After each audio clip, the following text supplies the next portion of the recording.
Hello everybody, and welcome to the latest episode of the Figure Fourcast. I am the figure of Dibley, Sam Gardner, and I am joined by the man that never fails to go out with a bang, Damien Cross. How are you, Damien? That's an amazing nickname. I'm pretty good. Been enjoying a lot of the wrestling that's been happening recently, and been looking forward to having an opportunity to talk about some of it. So, not much more to say there. Great stuff. Well, let's jump right in to the wrestling action.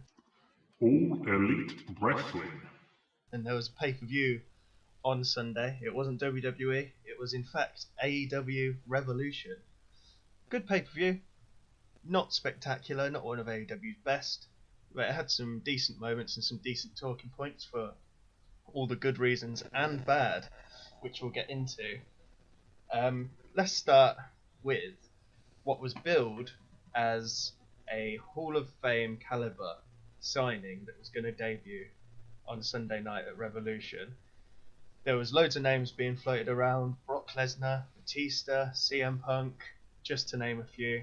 It ended up being Christian Cage. Came down to his TNA music, which is pretty cool. Somehow I actually managed to remember that from 10 years ago. But he came down, signed his contract, and went back up the ring. Nothing really spectacular, but he debuted on camera. Christian Cage. For me, I like Christian. I know a lot of people like Christian, and it could be argued that he is a Hall of Fame caliber superstar. Potentially should be in the Hall of Fame for what he did in WWE. But is he the top level caliber wrestler that AEW promised?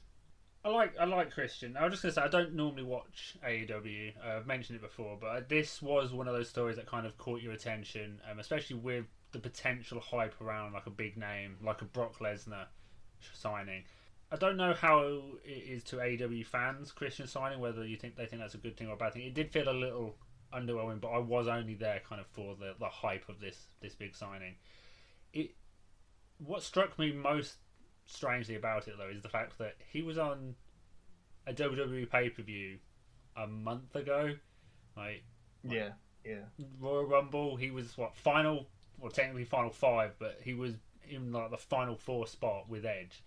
And WWE didn't seem to see the value in him to actually sign him to a deal. Now, obviously, AEW just signed Big Show and now Christian. Obviously, they're using their non-WWE names, but just for ease of people understanding, we'll call them by their WWE names. There's some weird signings. It doesn't seem quite like the right signings they should be going for, but I feel like it's one of those things where you got to wait and see what they do with them. Like, it's not a bad thing that they've signed these people. It just kind of looked a bit like, oh, okay, like, yeah, Christian's great, but is he who you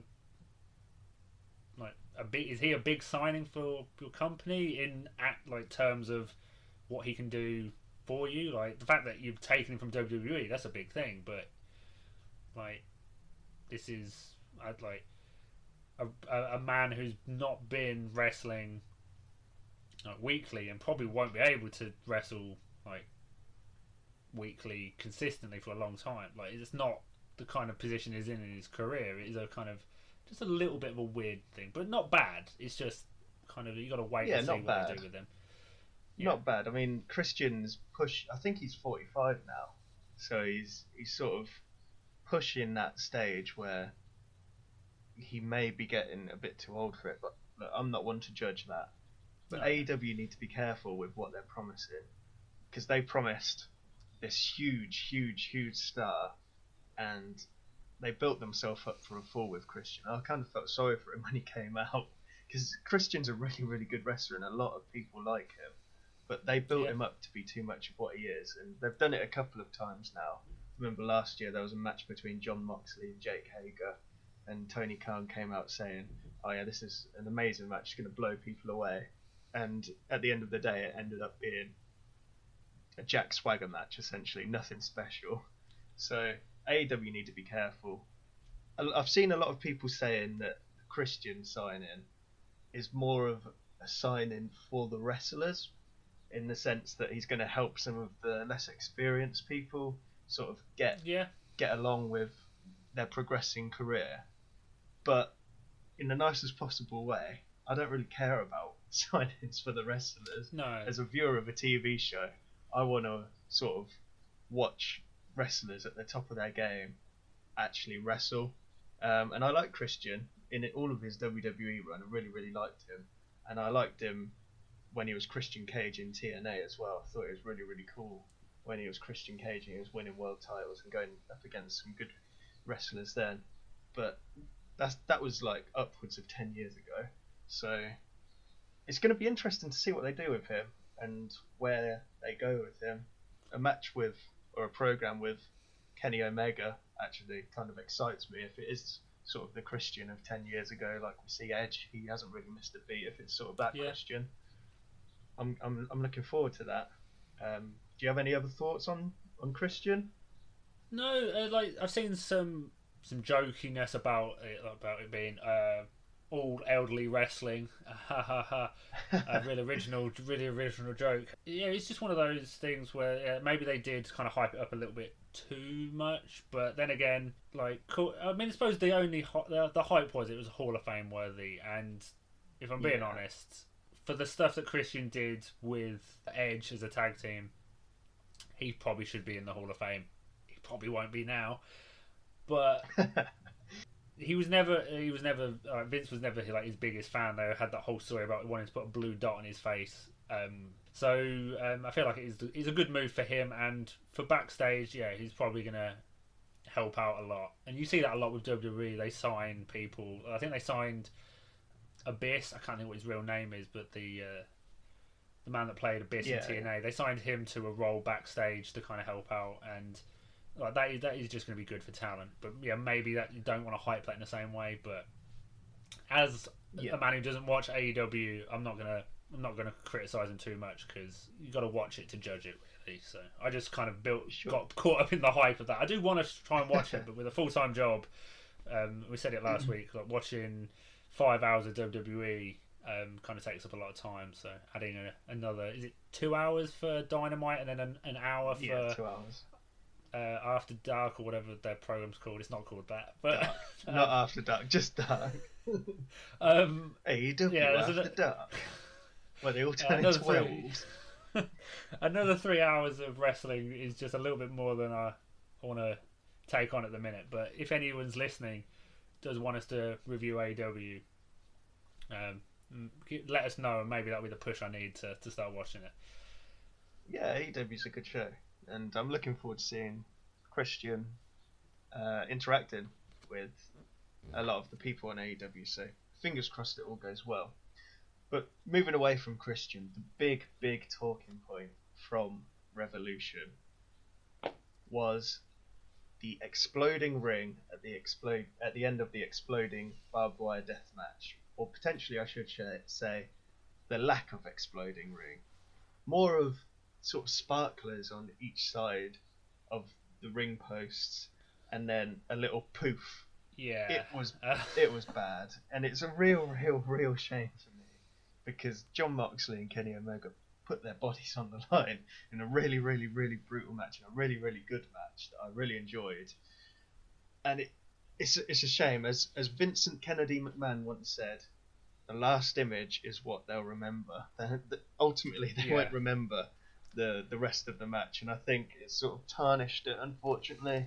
And after the show, they do sort of a little press conference type thing, and the question was asked, what are your thoughts to Tony Khan? What were your thoughts on the explosion? A lot of people were disappointed because it wasn't an explosion, and he sort of became defensive and was coming up with excuses and kind of going, well, what do you want us to do? Do you want us to actually explode the ring and blow up some guys? And it's kind of like, well, you're the ones that promised an exploding ring, so you've got to deliver an exploding ring, man. You can't just have some sprinklers and then Eddie Kingston pretending he's been blown up in the middle of the ring. It's silly. Yeah, I've seen some defence of it, obviously, with the saying like you can't blow up a ring and kill two wrestlers, obviously, and They've had this kind of story of Kenny Omega can't build a bomb, so that's why he's not an engineer. It was that. So yeah, they're going to roll with it in the story, and I think that will work. It was a really funny visual. Obviously, I checked Twitter on Monday morning, and there was a lot of tweets about it. And I did watch kind of the last 5 minutes or so of the match, and it did make me laugh. It's going to be one of those things that we're going to probably mention for years when you talk about things that went wrong. I don't think it's too damaging for AEW, but there is a comparison I do want to make about booking a big moment and then not being able to deliver it, because WWE had their own similar concept a few months back when Randy Orton and The Fiend had the Firefly Inferno match, I believe. In which the objective was to set fire to your opponent, and conceptually it's the same kind of thing. You can't actually set fire to a man in a wrestling ring. Like, it's incredibly dangerous. The same way you can't blow up a ring with two people inside. It's dangerous. And I feel like AEW should have lent a little bit more onto the WWE side of, if you can't do it, like, make it look as if you've done it. Like, they didn't quite deliver, and I feel like is a shame, because it does then take away a little bit from the match. But yeah, it was generally just kind of a funny moment. I mean, people criticise WWE for their Fiend dummy being set on fire, so I don't think AEW could have won either way. It's just a comparison that I kind of thought of when I'm looking at it. Like, you did actually get it with WWE. They did set the Fiend on fire at least. So you've got to sure acknowledge when you could have done. AEW effed up on this occasion, unfortunately. Yeah, we liked the rest of the match was good, and there was some good other moments in there. An honourable mention to the Sting and Darby Allin street fight against Team Taz. That was a cinematic match. Really, really cool. If you haven't seen it, give it a chance and have a little look, because it was really coolly filmed, and there was an insane moment in there where Darby Allin jumped 3 floors down through Brian Cage on like this sort of not a table, but it was like some wooden planks, I guess you call them, over like a pit, and they just disappear, and that's the last you see of them. So it's a pretty cool match, but not the best pay-per-view from AEW. Move on. Hopefully explain it in storyline what happened at the end of the show. Yeah, we like to poke fun at WWE for their mistakes and issues, so it's only fair we kind of poke fun at the competition as well, especially when it's something as high profile as this has been. Obviously, it's been the talk definitely. of wrestling culture this week, so I feel that's the perfect opportunity to switch over to WWE and talk about Monday Night Raw. Monday Night Raw. And as we've already mentioned the story, let's start with Randy Orton and the Fiend feud, or the Randy Orton and Alexa Bliss feud, which had a new moment this week. For a while we've just seen kind of backstage segments with Randy Orton's coughing up goo antics and then his weird TV clone last week. We kind of actually got to see a little bit more this week, and I do think it might have actually been had a slight visual reference to AEW. Whether they saw that, I did get that feeling. We've got to do it. Obviously, AEW's ending what had the 4 ring post explode in like a sparkle of sparks effect, and Raw's had fireball kind of explosions from the ring post. So there is a similarity there, which I do kind of think was intentional. We've been talking about how this story has been kind of drifting in the background. I think you put it best. Signs of the Fiend every single week. I can't remember what you said, but your spooky hip hop ball makes Randy's knees weak. That's Come the on, line, man. yeah. It's an instant I should have classic. remembered it. People remember it. It's going platinum. But this week we actually got seen a little bit more, which I quite liked, even though it was kind of more of this ridiculousness. I'm enjoying the ridiculousness. It's ridiculous for all the right reasons. in my opinion. Yeah. I don't know if you feel the same. Absolutely. It's just become something that I kind of perversely look forward to on Raw now. It's one of the highlights, just because it's so wacky and goofy, man. It's just funny. And I mentioned to you a little while ago, but it's really making me amused how when Randy is in a match with other people and some of this spooky bollocks happens, the other wrestler just doesn't pay any attention to it and isn't weirded out at all. Like this week, Randy Orton's coughing up a load of black goo, and then AJ Styles just randomly comes out of nowhere, hits him with a forearm, 1, 2, 3, and wins, and then just walks out as if nothing's happened. I mean, I don't feel like they'll explain it, but at least with AJ Styles, if they wanted to, they could just be like, well, I fought The Undertaker, and he did all kinds of mental stuff, so, like, I've seen it before, I don't care, like, they're not going to mention it. It's like they made Triple H disappear, and they just never spoke about it again. I'm still waiting for that reference where he ended up. Yeah, you put it right, there is a weird enjoyment of, I can't wait to see. Like, is it a case of it's so bad it's good, or is it just kind of because it's something different? The one thing I was disappointed about this week was I was looking forward to some clone crap happening this week. Like, I had visions of a Randy Orton clone wandering around backstage and like going up to people and doing things to them to make them not like Randy Orton. And it's not actually Randy Orton doing these things, it's his clone. And then everyone sort of turns against Randy Orton because his crazy clone is tricking people. I think they've missed a trick there. I'm really hoping his clone makes an appearance. I really, really hope. And we might get a step closer to Randy Orton RKOing himself and becoming the ultimate legend killer. I'm not sure how you could possibly film that. Even with doing a cinematic match, I feel like you're really going to struggle to have Randy Orton RKO himself without some special effects wizardry. But if they can pull it off, I am all for it. It kind of reminds me of some of the storytelling they did in WWE video games. Back when they had the Road to WrestleMania story mode, you would have kind of these weird stories. There was one of them where you was in a feud with The Undertaker, and I think you turned Finley and somebody else into zombies, and they had like green skin and like just weird stuff like that. It's like, and it just kind of reminds me of that kind of storytelling of, it doesn't have to really make sense. We're just gonna go with it. Like, this is pro wrestling. Like, let's just have a bit of fun. Yeah, it's just goofy and wacky, and I was skeptical at first, but I'm fully down for this crap now. I just can't wait for it every week now. It's the highlight of Raw. Let's move on from Randy Orton and his Fiend Juice and go over to a weird sort of story between Shane McMahon and Braun Strowman. It was split into 2 segments this week on Raw.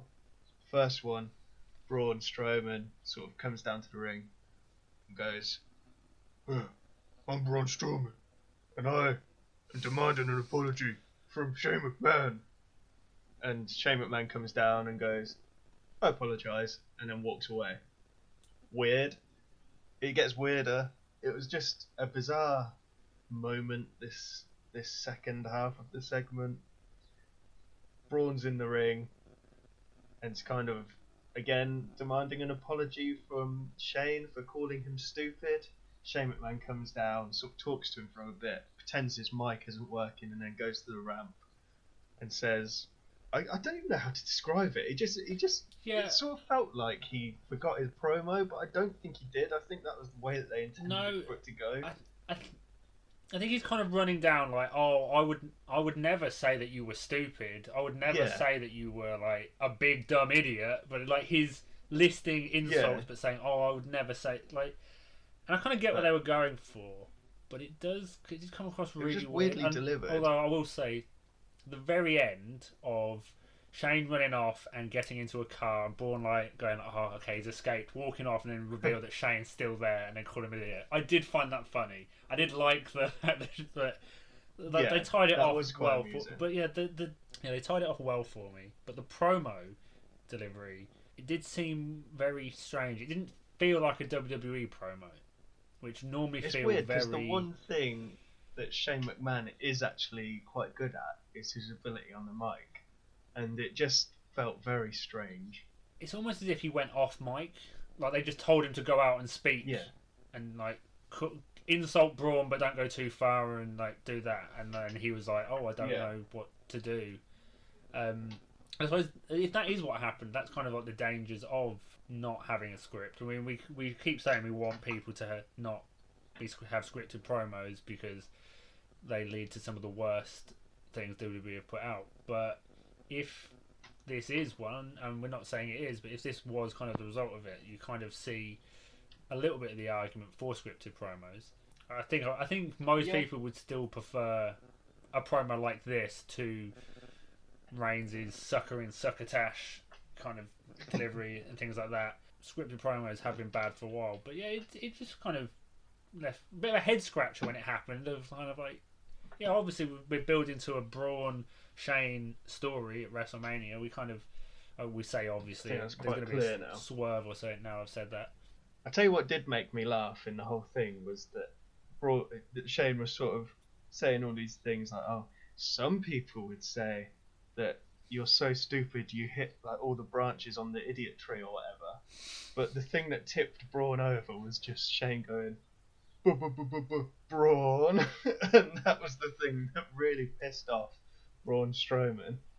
It kind of reminded me of what I used to do with Aiden in school, our friend Aiden, where when we were in sort of GCSE level, he did BTEC in bricklaying, and I used to say to him, bricklaying's for stupid people. And it kind of reminded me of that. But going back to your whole scripted promo business and how potentially, in some cases, scripted promos might be better.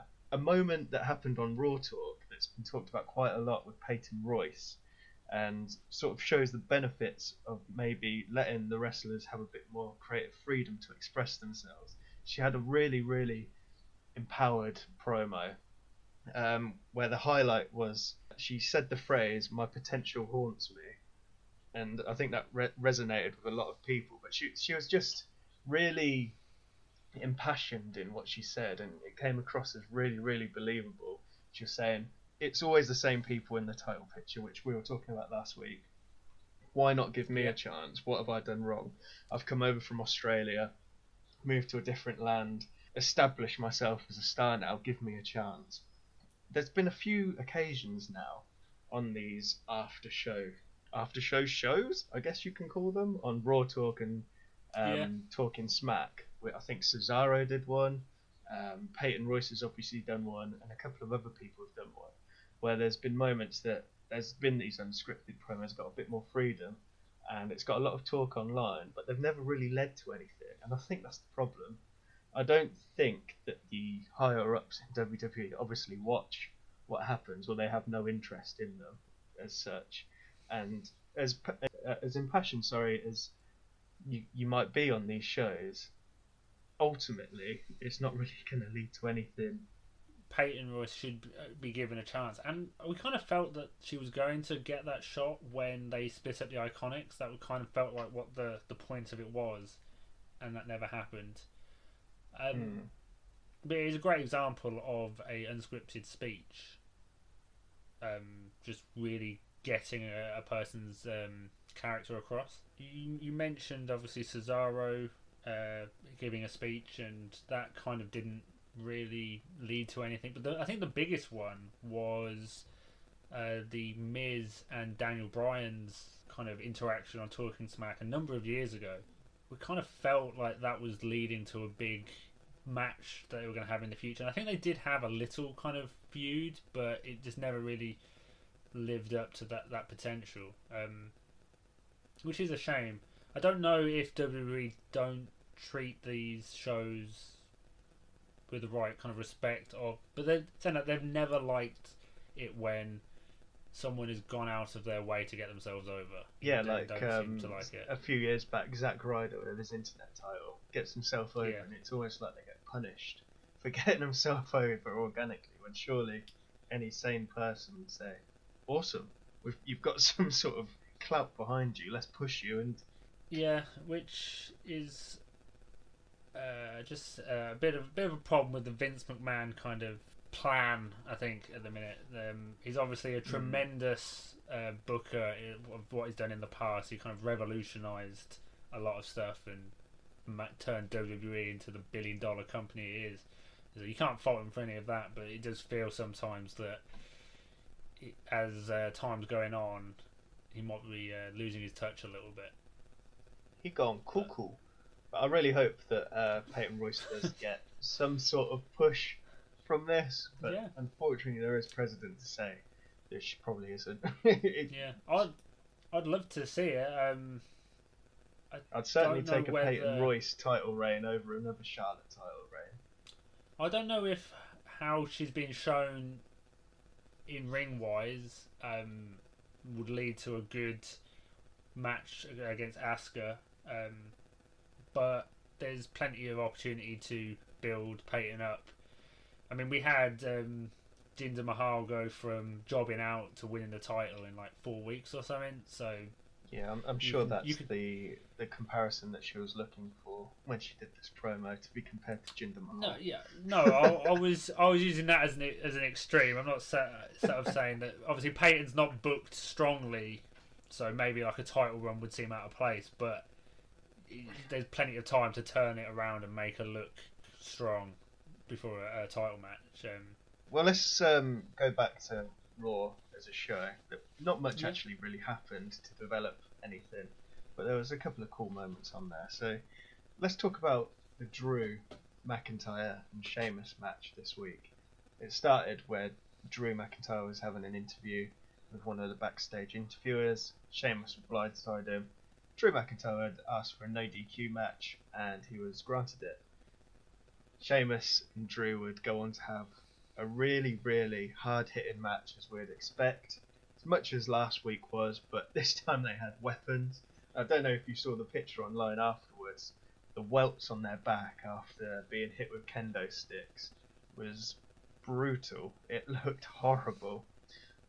One thing that I did pick up on was earlier when the match was announced, I think Samoa Joe said, "Oh great, I can't wait for this no DQ match between Drew and Sheamus, where there's guaranteed to be a winner. Nothing can stop there being a winner." And the match would actually finish in a no contest, where both men would run at each other with steel steps on their heads, pretty much. They would collide, and their heads would hit the steps. Drew McIntyre would get launched over into the virtual crowd, if you want, and Sheamus would lie on the floor. But forget about the ending. It was probably my highlight of Raw this week, actually. It was really, really, really, really hard hitting, really cool, and I think it might be leading to payoff at Fastlane, which is what I was complaining about last week, that it was just being paid off on Raw. So if it leads to another match at Fastlane, I'm all for that. Yeah, this was a great match. It felt like a pay-per-view match to me, up until the ending, which obviously they cut it short so that you leave you wanting more. Yeah, I will say a little bit about the ending. It did seem a little weird afterwards, thinking about, oh yeah, it ended as a no contest. But then they kind of played it off as neither man was able to continue. You kind of have to end it. They're on a time limit for WWE, so I'll forgive them if they give us the pay-per-view match. Yeah, it's not someone. It wasn't that someone got disqualified in a no disqualification match. We'll let them off for this one. It was a brutal match. Obviously, it was shared around on Twitter. Randy Orton sent it to Soulja Boy to continue their Twitter feud. Yeah, it was brutal. I'm not sure how they go bigger for a Fastlane match. I'm not sure if I want them to go bigger. Like how much they were hitting each other. The welts alone looked like you need a good long soak in the bath after They're not that pulling their punches at all, are they? They're connecting big time. I think it looks worse for Sheamus because obviously he's quite a pale man, and the red marks really show up on his skin. He's had it for a number of years. He had a big bruise on his thigh once. It was bright yellow. It looked like he'd got like a Simpsons leg. And it just really shows up noticeably on him because on that beautiful Irish skin. There was one thing that did kind of make me laugh about the whole kind of segment is when they started, they were kind of like brawling on the floor backstage, And Sheamus is like, I've been in your shadow for 20 years. And arguably, Sheamus is the more successful of the two. Like, multiple title reigns. I know Drew has now had 2. I but, think like, Sheamus is a Grand Slam champion, isn't he? If I'm right. Like, yeah. He was successful. He's had big moments, big stories for a number of years. And realistically, Drew didn't do anything for ages. Went away. Was really big on the indies, and then came back and has had this really good run for the last few years. In terms of titles that they've both had, Sheamus definitely, he was sort of around 2010, I think, when he first won his WWE Championship against John Cena in that table match. Like I say, I think Sheamus is massively underrated, and I really can't remember the last time he had a bad match. And at this stage, I wouldn't actually be against Sheamus having a main title run. I mean, a lot of people don't like soured on him with the whole beating Daniel Bryan in 8 seconds thing back at that WrestleMania. Oh, I don't know which one it is. I'm not even gonna guess. Well, that upset a lot of people, but obviously that wasn't his choice. He didn't go, I think it would be a really good storyline if I beat Daniel Bryan in 8 seconds. But yeah, he's been quite entertaining. When they've given him like some funny material to work with, he's shown that he's kind of got that good timing to get across funny moments. He also has the really hard hitting stuff. He's not afraid to kind of get hurt. Maybe not the best thing to do, but it is a helpful thing and good for storytelling. I'm kind of glad he dropped the mohawk. I didn't really like the that kind of style he had for a number of years. Unfortunately for me, I will have to always boo him because he is a Liverpool fan. But I'll try not to hold that against him too much. Well, I'm sure if you ever saw him, you wouldn't say that to his face. I fear that he would snap you like a toothpick. He definitely could snap me like a toothpick. But I feel if I had an opportunity to meet Sheamus in any capacity, I would have to make a little joke. You would have his size 14 boot imprinted on your face. That's American size 14. Like that's 13 in the UK. That's not that big. Are you calling out Sheamus? Is this where we're going towards here? Are you calling out Sheamus? No, I'm not calling out Sheamus. Because it sounds like you're calling out Sheamus. I have seen him hit that bro kick on people in a way that I don't know how you fake that. Like, there's been a lot of discussions over the last couple of weeks about WWE being like scripted and stuff, but genuinely, some of the times he hits that bro kick, and Drew with the Claymore as well, I don't get how he's done anything other than just kick someone in the face, and I can't figure it out. It's like watching a magic show and thinking, oh, how did they do that? You'll never know unless, of course, you become a magician. I guess unless, of course, I become a wrestler, I'm never going to find out how Sheamus can apparently kick a man in the face without kicking him in the face. Well, last week you did reveal that you have had wrestling training, and this week you are calling out Sheamus. So, Sheamus, if you do accept, Damien will find out how you do the bro kick without making it hurt.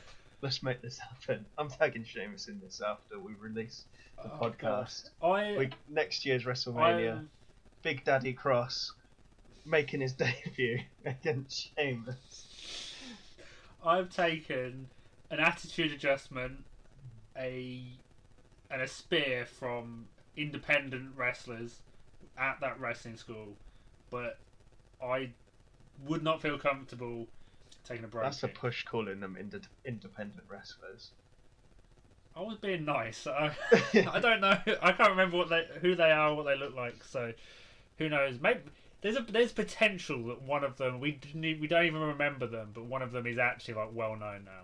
Like, there is a potential, and we just can't remember it. So yeah, there's probably about as much chance as that happening as me winning the lottery. But let's move on from that anyway. Yeah, before we anger some people who are definitely bigger than us. Yeah, let's move on to someone that is definitely bigger than us. Bobby Lashley. Only slightly bigger than me. But Bobby Lashley. What a splendid chap Bobby Lashley is. He looks like a true champion.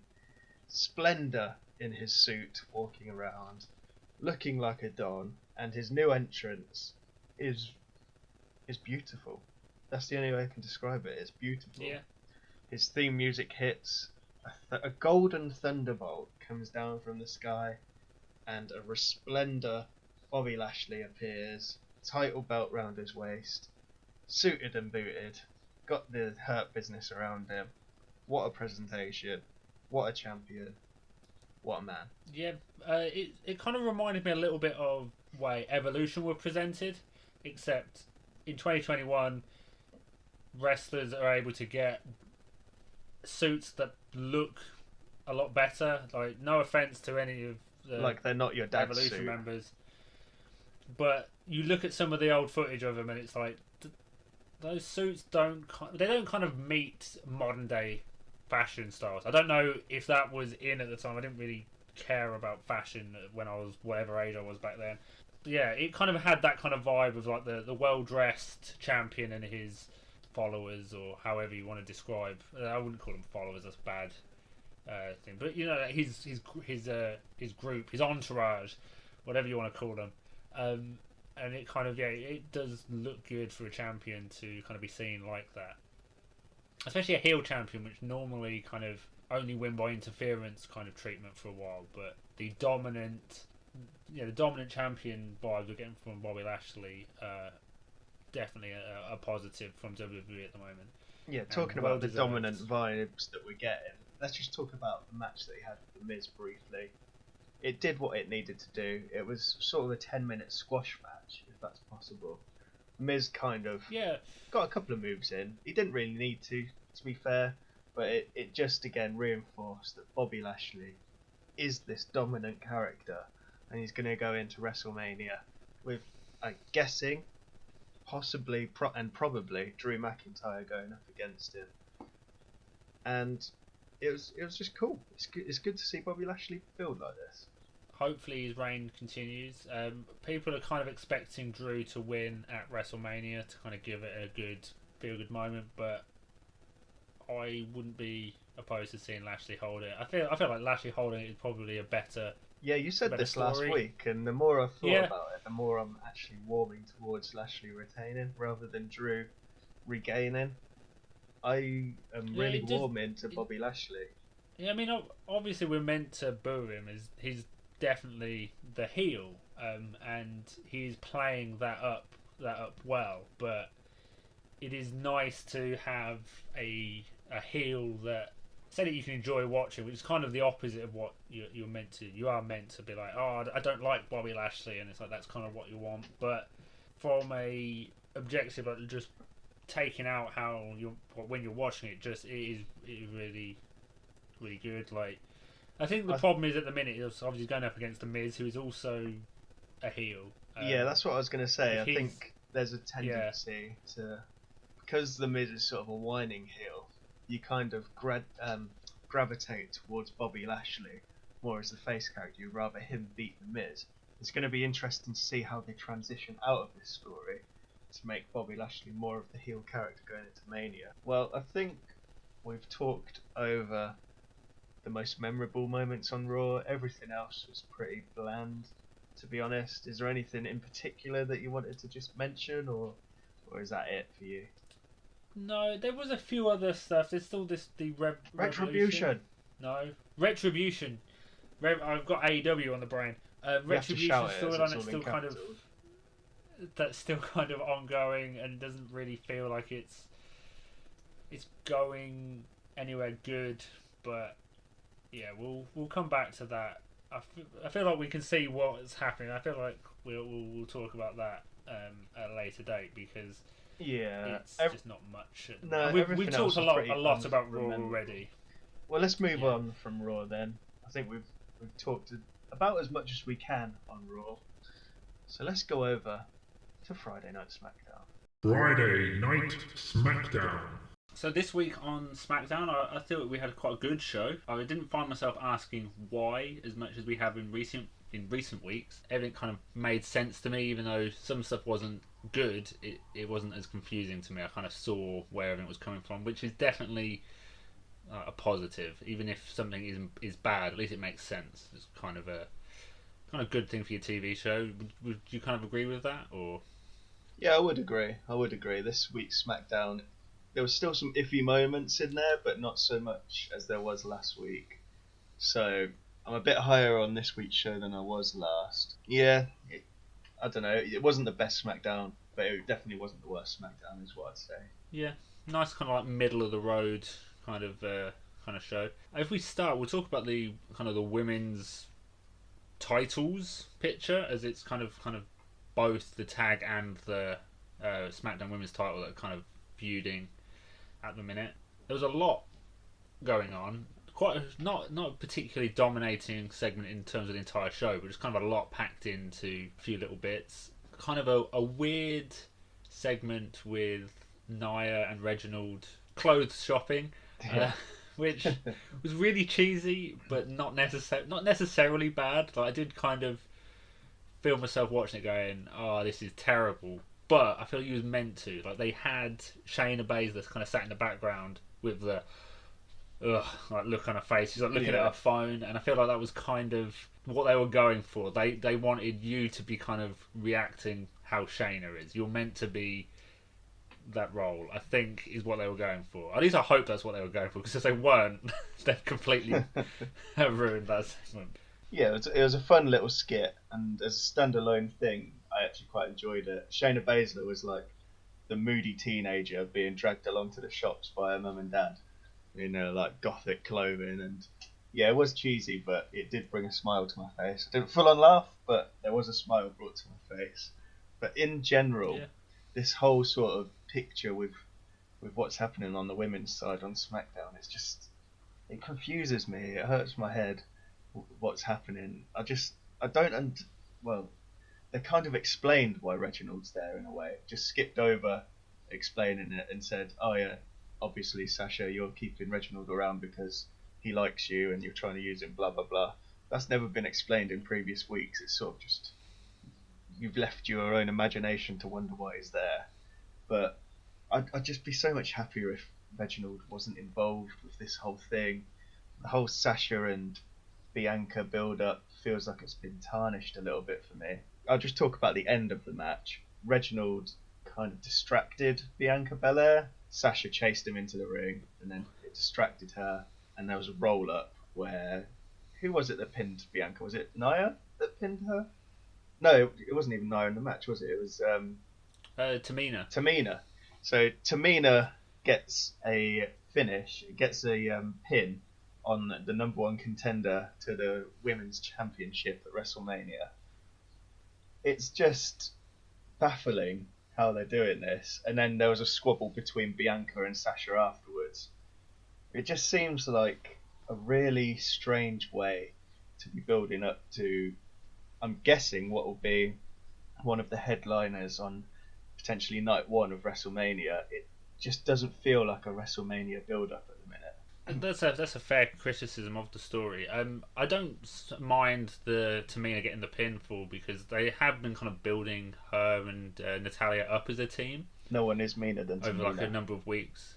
Obviously Tamina's got a slightly new look this week. She's got some like red in her hair and matching attire with Natalya. So building them up as a tag team is not a bad thing. Like, Tamina has had a mixed career in WWE.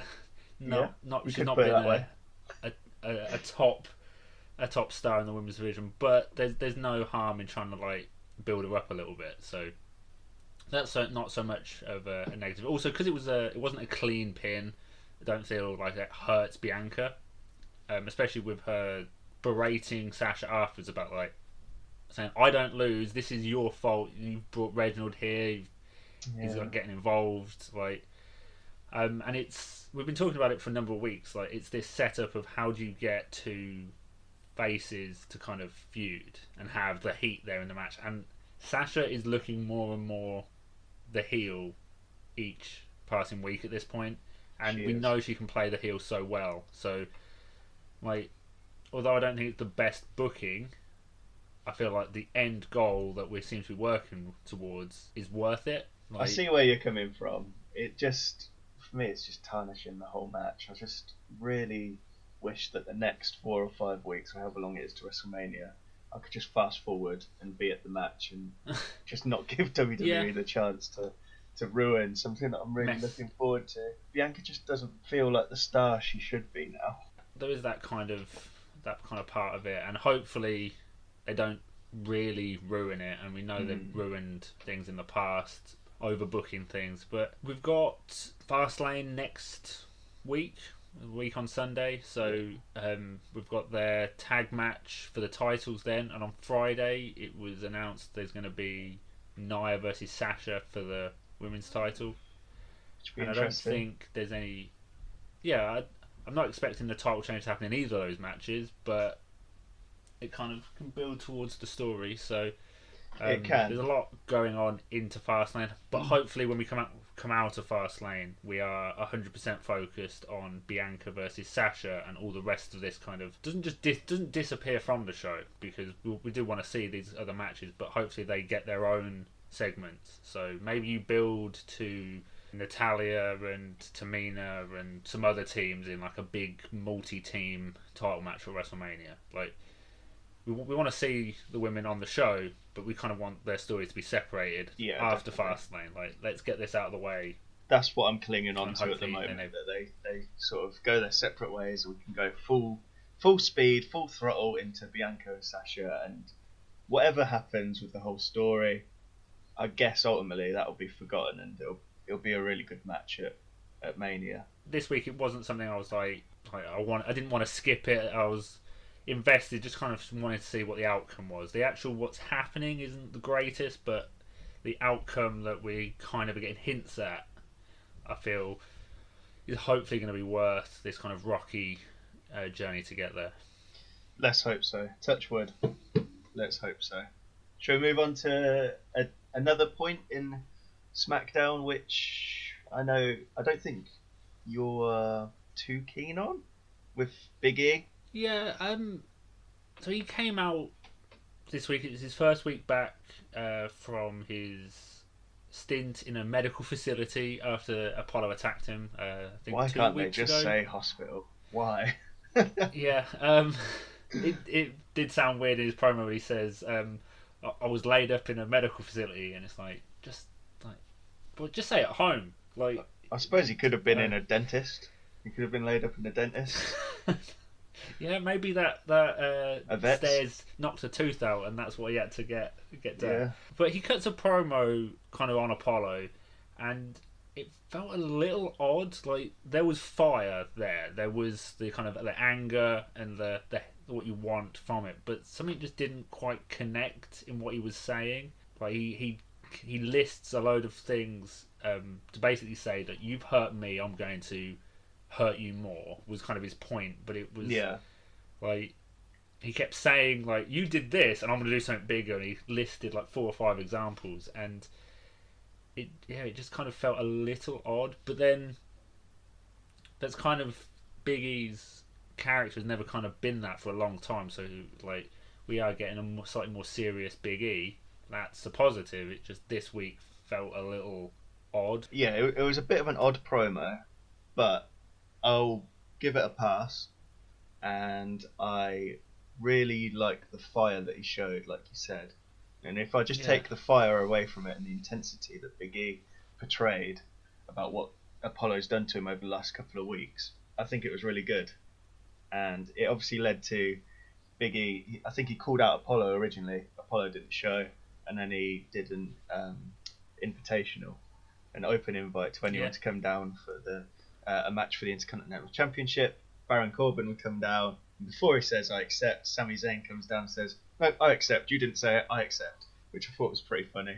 This like weaselly Sami Zayn character it really builds into it. There was nothing really of note to say in the match. Big E would end up winning, and after he won, Apollo's music would go off, and Big E would, instead of doing the stupid babyface thing that WWE so often do and expect them to come down the ramp, he would actually turn his back to the ramp, face the part of the ring that a lot of people come to attack you from behind. But I think Apollo came from under the ring, from what I saw, on sort of the right hand side of the ring, and he'd attack Big E from behind. Yeah, I thought after the initial promo, I thought the rest of the segment was really well put together. The little bit with Sammy and Baron Corbin was entertaining. You can't always say that from something involving Baron Corbin. No, So definitely not. it did make me laugh of him like, oh yeah, I'm going to challenge you, but before we can do anything, like Sami Zayn comes out. It was funny, and it's kind of a play on that stereotype of kind of like you're monologuing and then someone gets like the opportunity instead of you. I really liked that. The match was pretty good. Yeah, There wasn't a lot really you can get out of it, but it's what you'd expect from Big E and Sami Zayn, two really good pro wrestlers, and that's what you got. A really entertaining match. And yeah, the beatdown, the fact that it wasn't your traditional like just coming out of like it's normally from like the announce table kind of area, isn't it? To hit him in the back, like it's like Big E was aware of that. And he's like, I'm not gonna let that happen, and he's fallen into kind of the trap, and Apollo gets him anyway. So it looks like we're going to get a good match between those two. We've got Fastlane. This new character from Apollo, that the ruthless, like not taking anything and not taking any shit kind of character, and now we've also got Big E with that kind of good guy anger. Yeah, like he's not a bad guy, but he's gonna fight for what's right kind of thing, and like injuring someone's a bad thing. So I'm gonna come back and hurt you more is kind of a reasonable kind of thing for Big E to do and still be a face. So I really like the story segment, leading up to where we are at the minute with this whole Apollo and Big E thing, and I think the match is going to be good at Fastlane. And be interesting to see what they do at Mania, actually, whether they'll do a multi-man match like they so often do, or if they'll just go Big E and Apollo in sort of a singles match. Let's switch over to potentially two men that could be in a multi-man match for the Intercontinental Championship if that's the way they go. Seth Rollins and Cesaro. The story continues to develop this week. There was a rematch between Buddy Murphy and Cesaro. Seth Rollins would interfere halfway through, and may I say he was wearing another magnificent suit with a turtleneck, looking amazing. The story would continue. Seth Rollins interferes in the match and would pretty viciously attack him, delivering two curb stomps, I think, and looking really good. Yeah. I'm into this story. I'm really into this story. I think I'd be a lot more into it if Murphy just wasn't involved anymore. I like Murphy, but I just don't want him to be involved with Seth Rollins now. Yeah, the Murphy kind of addition is, like we talked about last week, of being very weird, and it made more sense this week because it wasn't Murphy wasn't like, oh, I want to be with Seth. It was kind of just we're just having the rematch because WWE loves to do a rematch. And there was no kind of like team up between Seth and Buddy Murphy. If that had happened, I wouldn't have been as positive on this segment, just because that is a story that doesn't seem to warrant revisiting. But what we got was really good. It does look like there's going to be maybe. I feel like this might be a multi-man thing, whether we get just a one-on-one between those two, or if we end up in some kind of like four-man match, whether it be a tag or fatal four-way, because you've got Nakamura and Murphy kind of now around the story. You do, yeah. Well, my thought is that this might get paid off at Fastlane, singles match between Seth and Cesaro, and then they're inserted into an Intercontinental multi-man match. That's what I'm thinking. I can't see this story running up until Mania. Yeah, I hope it isn't, because I do want to see that kind of WrestleMania worthy match between Big E and Apollo. I just don't think it's got the legs to go all the way to WrestleMania. I know it's only 5 weeks away, but how much more of a story can you tell between Cesaro and Seth Rollins at this stage? Well, that's why I think we might get a Fatal 4-Way or a tag match at WrestleMania. Yeah. I'm hoping for the Fatal 4-Way because I think that would be better, and all four we've mentioned there, Nakamura and Murphy, Cesaro and Seth Rollins, are all amazingly talented in the ring. So either of those, I reckon, could be a great match. I personally would hope for the Fatal 4-Way, but I feel like it's more likely we'll get the tag. But I mean, looking forward to seeing what we get. And again, like the ending to this, the kind of WrestleMania moment should be pretty good. It's that's kind of like been the theme throughout SmackDown. There's a couple of other smaller segments which don't really go towards a bigger story at the moment. They're still kind of setting the pieces there, but it's kind of been that what they're suggesting we're going to get at the end looks really good. We just hope that the build to it. We had a 8-man tag match is the first match of the show, and that's hopefully building to a big tag team title match somewhere down the line. And all 8 competitors looked really good in that match, so hopefully that'll be really good as well. SmackDown is once again proving that it's the I can't remember what they used to call it. It's like, but being like the more can't get my words out to describe what I mean. But it was always back in the day when you had like the SmackDown 6. Like that was the show where you had the more in-ring story-driven kind of show. I think for the last year, SmackDown's been trumping Raw big time. This whole tag team picture, if it leads to Rey Mysterio and Dominic Mysterio as tag team champions, that'd be pretty cool. I think that'd be a nice visual. Yeah, that'd be good. I think it'll be a feel-good story for Rey Mysterio to hold tag team titles with his son. Yeah, that would be quite nice. A nice feel-good WrestleMania moment. Yeah, exactly. That would be pretty cool. I liked a little bit with their entrance this week, where they were, obviously all of the faces were walking to the ring together, and you had Dominic Mysterio giving his dad like a piggyback as they walked down, because there wasn't quite enough space for them all to walk. See, it's leading to them all becoming tag team champions, and then the electric chair. Dominic turns on Ray. It's gonna happen. I'm telling you. If I was better with Photoshop and stuff, I'd edit Ray and Dominic's faces onto Batista and Randy Orton. But yeah, I'm no good with it, so I won't attempt that. But just because we mentioned WrestleMania there, I just wanted to say, did you see the story in the week that apparently WWE are going to run Raymond James Stadium to 75% capacity for WrestleMania for both nights? Instead of, I think it was like 38% for the Super Bowl. So there's going to be upwards of 50,000 fans there. I saw some tweets about 45,000 each night. Yeah, that's insane. I don't want to get into a whole tangent about like the pandemic and things like that, because we've talked plenty about already on this podcast. We're using up a lot of time already. So I won't go into too much of a tangent. But if they can do it and do it safely. Yeah, fingers crossed. From sort of a selfish point of view, I'm looking forward to seeing that many fans. Like, obviously, if they do it safely and everything, I don't know how I'm going to feel seeing that many people all together, because I get bloody nervous when I go to a shop now and there's like 5 other people in the corner shop or whatever.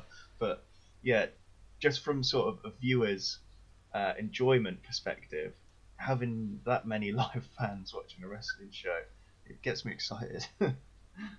Yeah, the fans are a very important part of a wrestling match, and although the Thunderdome has been a great substitute while it's not been safe, nothing beats like the real thing. And if they can do it and do it safely and can sell those tickets and enough people want to do it, it should make WrestleMania feel even bigger, just because people are in attendance again. I don't know. I'm not really following the situation in America as closely as follow the pandemic in the UK, because obviously we don't live in America. But if things are suitable for that, like I'll be happy to see fans back in. But as we've used up a lot of time this week, so let's talk about the main event of SmackDown before this podcast gets too long, which was the contract signing between Daniel Bryan and Roman Reigns. And we learned a little bit more about that match as well. We did start the show with an Edge promo, Yeah, that's right. I was trying to think. Yeah. I only watched it earlier today. I was like forgetting who came out. And again, we had that thing. We've had it for a number of weeks now, and we do keep saying how much we like it. Of the beginning and ending of the show, and a couple of segments throughout, kind of tying the whole story together. I thought this was quite well done because we have Daniel Bryan trying to get under the skin of Roman Reigns. Although he did it in the kind of cheesy face way WWE like to portray their faces, Daniel Bryan is so good at playing that character that he didn't come across as the super cheesy way they normally do it. Him mocking, saying like, "Oh, I'm going to be the head of the table. I'm going to rule the family." Yeah. If it had been someone else, that would have come across really like cheesy. But Daniel Bryan can deliver those kind of promos so well because of that kind of underdog persona he has, that kind of I thought it was really well done, and it worked. It got Roman angry. We got the contract signed. I'm hoping it's going to be a great match. Obviously, we did it kind of end with this kind of twist and this sneak preview of next week where we're going to have Edge versus Jey Uso, and the winner will be the special enforcer for that match. And I don't want to put a prediction out too early, but I feel like we might be getting a triple threat at WrestleMania. That's exactly what I was just about to say. We're getting a triple threat at WrestleMania, and I'm really excited. I'm so happy. Edge is screwing Daniel Bryan at Fastlane. Edge is screwing Daniel Bryan, and Bryan's getting into Mania in the main event. I can see so many ways it could end. I feel like there's going to be a moment where Daniel Bryan is like about to win. Yeah. Whether it be by a pinfall or by submission, and Edge is maybe distracted by like one of the Usos. Although I don't know, is the special guest enforcer a special guest referee, or is he just going to be there as well? I think they're just like that type of bloke that's on the outside of the ring and making sure no one interferes, kind of thing. I don't think it's actually a referee. It's we won't really know until we kind of see the match with it being WWE. It could go either way, but I feel like there's going to be a situation where Edge getting involved costs Daniel Bryan the match, and then we've got those last few SmackDowns before the Royal Rumble, before WrestleMania, where we can set up that triple threat. And I kind of want to see it. Like, I want Bryan to win the title. The last segment this week was Daniel Bryan hitting the running knee on Edge. Could we see that again at WrestleMania? And then Bryan standing tall? Because it would be a good way to have Bryan win, but not have Roman lose. Yeah. Because that's the kind of the issue that I've thought when I've been thinking about this WrestleMania match between Edge. If it is just Edge versus Roman, Edge winning is obviously the big feel good finish, but is it too early for Roman to lose a match clean? Maybe. I don't know if I'd feel good with Edge winning either. I don't know what it is, but something in this story, I'm feeling a bit down on Edge. I don't have the enthusiasm behind Edge winning at WrestleMania, and I don't know what triggers that. Potentially Daniel Bryan's involvement, and I just want to see Daniel Bryan win. But yeah, maybe that's why they put Edge forward. They've seen that the kind of the hype around it wasn't maybe what they wanted, and now they're falling back onto Plan Bryan. But yeah, it'd be interesting to see what we get at WrestleMania. I feel like it's one of those ones where it's going to be so hard to predict, especially this far ahead, because it could go so many different ways. It's kind of whatever Vince decides on the night he wants to see. So well, if the stories are to be believed, there's not actually a plan for WrestleMania at the minute, is what I was reading. He scrapped up all of the plans that there were, so it's now just completely in the air. At time of recording, I think 39 days away from WrestleMania. Well, not even that many, I don't think. Yeah.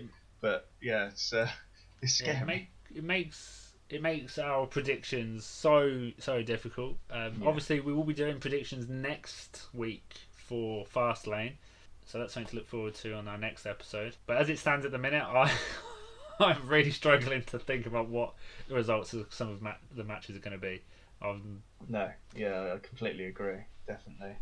But I think we've pretty much we've run way too long this week, and I think we've just about summed up SmackDown and our thoughts. One thing that I will add is that we're not doing a big question this week, but we'll lead into next week's big question. We're going to choose our own inductees into the Figure Fourcast Hall of Fame. We'll probably explain a little bit more on Twitter about what that's going to be, so check us out on there. Damien will give you the links at the end of the podcast.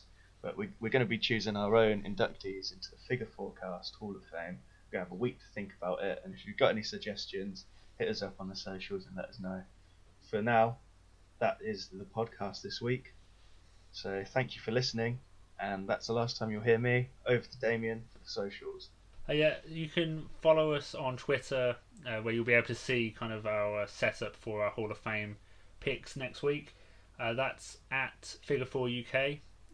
If you would also like, we have a Facebook page where you'll see updates about our big things such as podcast episodes, predictions, and there may be other stuff in the future, but we're kind of discussing things. You can find that by following us, the Figure Forecast.